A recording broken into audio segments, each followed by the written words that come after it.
It's a cool morning in the desert of Arizona. As the sun begins to crack the surface of the earth, a group of hunters camping just east of Pima Road begin to wake. This group of hunters are on their second day of a weekend-long trip. For them, it's just a casual outing, another way to kick back and relax after the long week. So, with the full day ahead of them, they grab their necessities from the campsite and begin their trek to the hunting spot.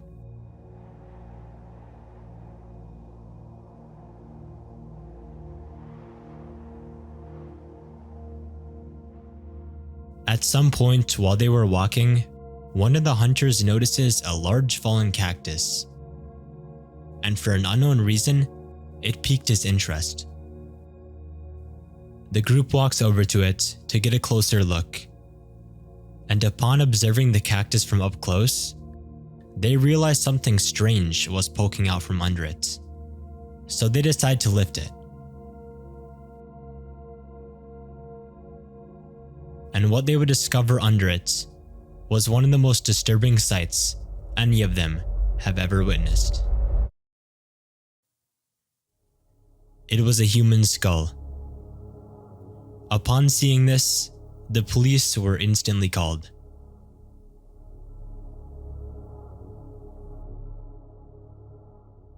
Today, nobody has been able to link this skull to a specific individual. However, there is a bit more information about this case than what I have already stated. So, let's piece some of this together. To begin, this is the disturbing police sketch to go with the case. It's a female, a Jane Doe. This sketch is a representation of what she could have possibly looked like, that was drawn using the shape of her skull. Accuracy of these facial reconstructions often vary, so do keep that in mind. Something else to note about this case is that a jawbone was found around the same area just 8 months prior to the incident. This was eventually linked back to the same case, so whoever this was had been dead for quite some time.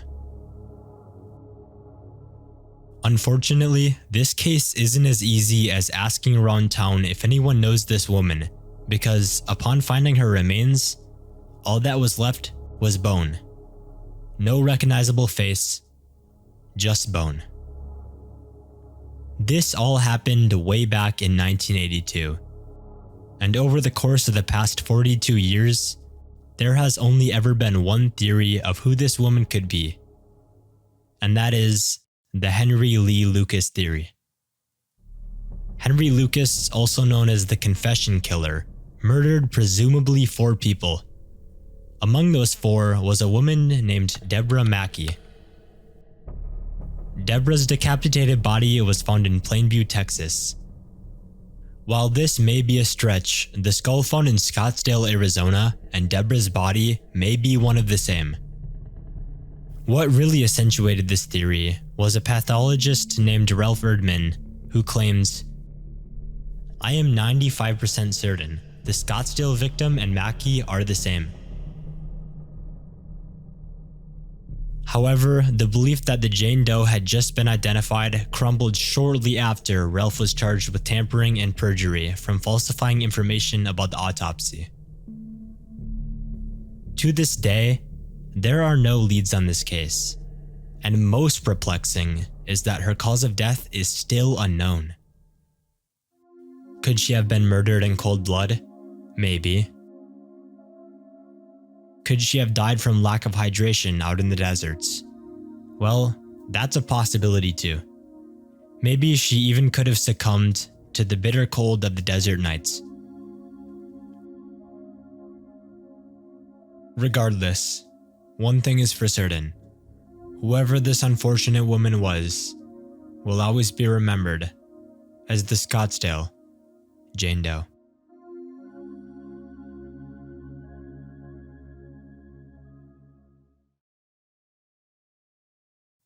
The year is 1952. A man named Charles Damith is on a hunting trip in the deep woods just outside of Black Hawk, Colorado. He is completely alone. Just him and the wilderness. At this point, Charles had made his way deep into the forest. He is roughly around here on the map.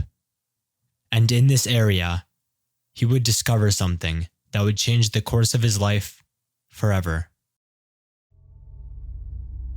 In a gravelly area under a burnt log was the charred remains of a human body.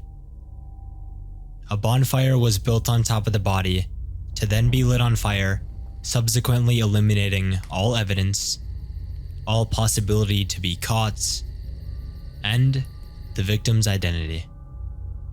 This is the case of the Jane and Doe.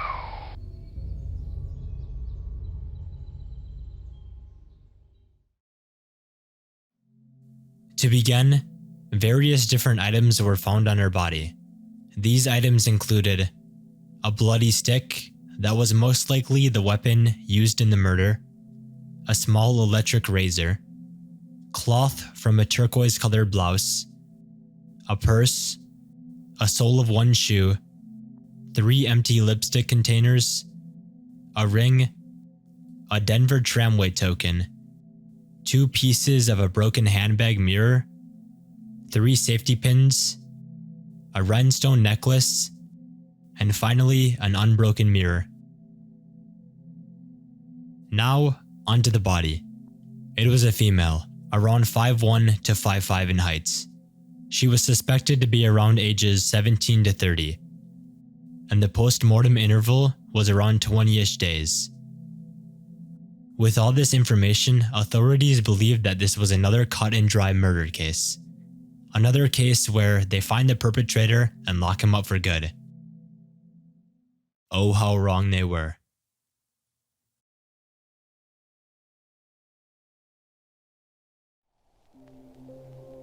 Shortly after the body was found, facial reconstruction was conducted with the use of the victim's skull, and a model was sculpted. This is the final result. With this creepy image, authorities now had a reference point to go off of. In the following weeks, information about the case was spread via the newspaper. Yet, nobody came forward with any information on who this Jane Doe could be. It was almost as if this woman never existed. With the lack of leads on identifying the victim, authorities began trying to figure out who was behind the murder. The main suspect at the time was the man who was first to the scene, Charles Damith. The woman had been dead for around 20-ish days and was hidden in a remote area in the woods. So it would make sense if Charles had a part in this murder based on how quickly he had found her. However, a counter-argument to this is, in the heat of the investigation, he was admitted to a polygraph test, in which the results of would prove inconclusive.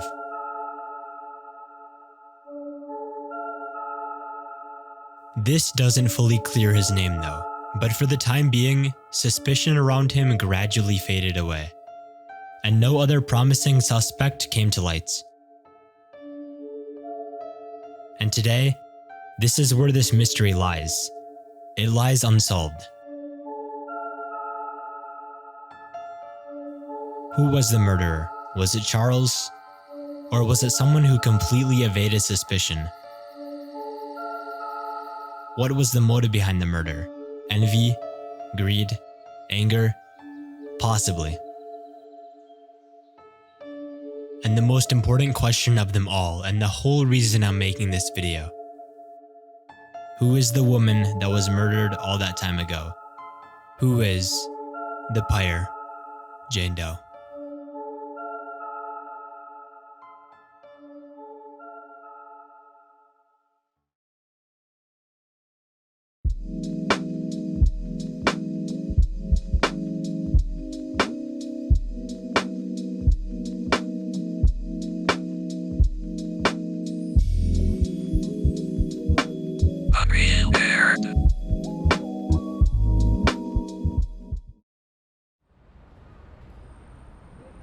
It's another average day for security patrolling the Tokyo station.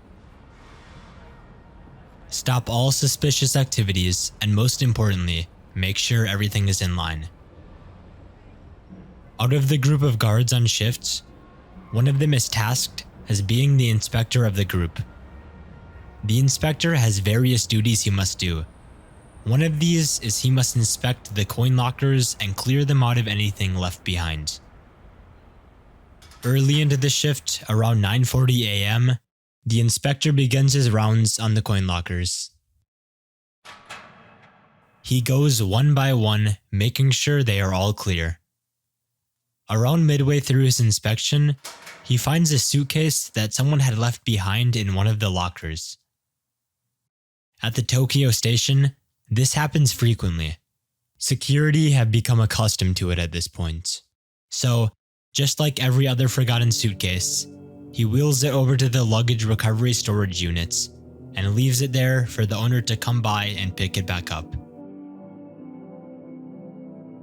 However, in this case, the owner would never come back to pick it up. Instead, the suitcase would remain inside the storage unit, untouched.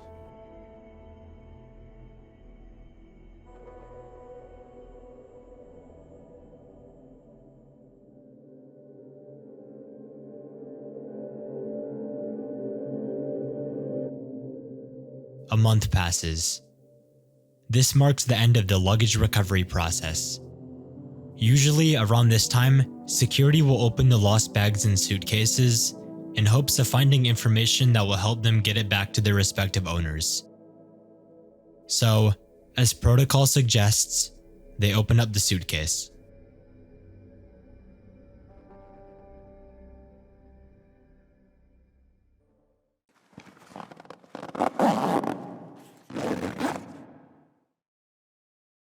Inside, they find the body of an elderly woman.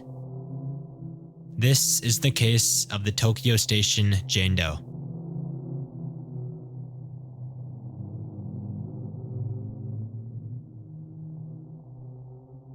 It's been 9 years since this happened, and this woman has still yet to be identified. So, let's go over the case and some theories surrounding it. First, let me begin by showing you the victim's face reconstructed. At first, authorities believed that she had been murdered and left in the locker while the killer made his getaway. This, however, was quickly disproven because upon examining the body closer, they realized there was no apparent bruising or injuries, no gunshot wounds or stab wounds, nothing. With this information, authorities ruled out murder as the cause of death. So, if she wasn't murdered, then how did she die? Well, people online speculate that she had died from natural causes and her family didn't have the money or time for a proper burial, so instead, they opted to put her in a suitcase and let somebody else deal with it. This theory can be supported by the fact that none of the victim's family members ever came forward out of fear of prosecution. Today, this is all we know about the case. Her identity, still unknown. The person that did it, still unknown.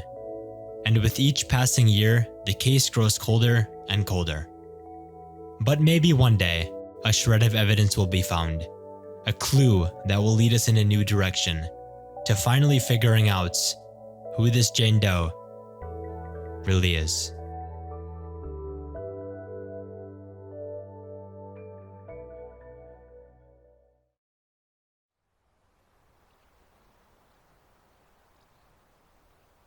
Two elk bow hunters are hunting in the Colorado Flats. The section they are in is approximately 9,700 feet in elevation. They are somewhere around here on the map. These hunters mostly hunt elk, but an exception would be made when the pair would spot a bull across the field from them. Upon seeing it, they sneak up closer to possibly line up a shot. One of the hunters eventually gets close enough, and sends an arrow right into the bull. Then, the bull begins to run. Deep into the forest he goes, with the hunters right on his trail. After tracking the bull down for a good while, the hunters stumble across an old worn-down campsite. At this point, they had fully lost the bull, so they decide to check it out. They first head over to the tent to open it up in hopes of finding some salvageable equipment. But instead, inside the tent, they find a body. A body that we know now as the Flat Tops John Doe.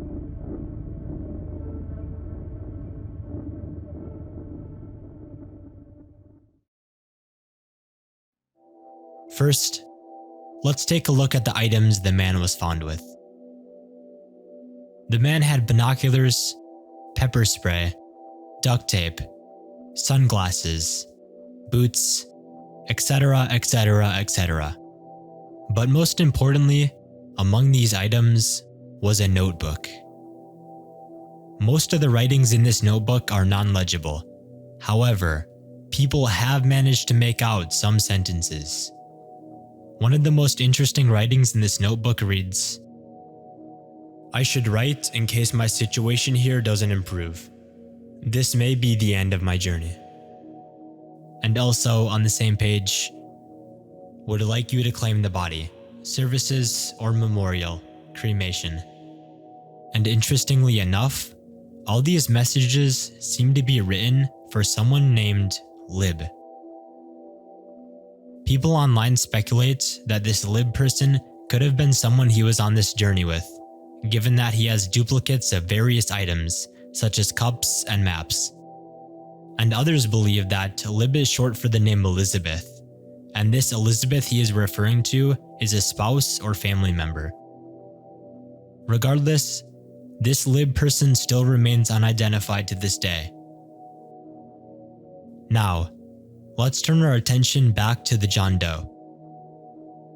People online have found dozens of possible identities for him. But all of these guesses seem to fall just short of being correct. Except one.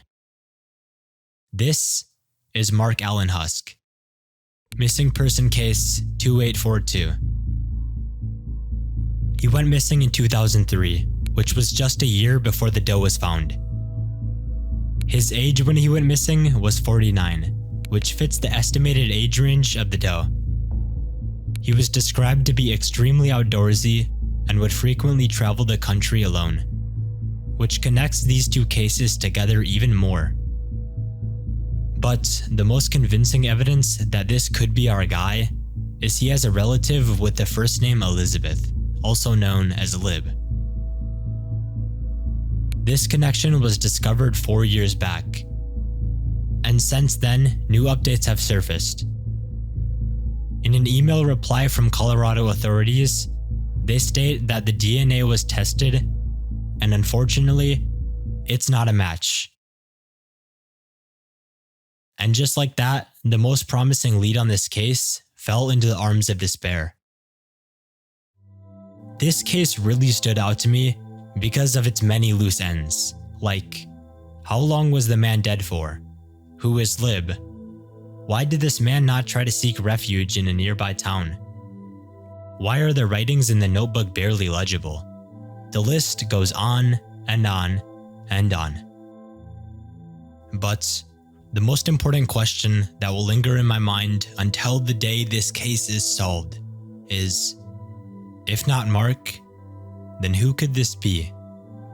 Who is the man that perished at the hands of Mother Nature's harsh condition? Who is the Flat Tops John Doe?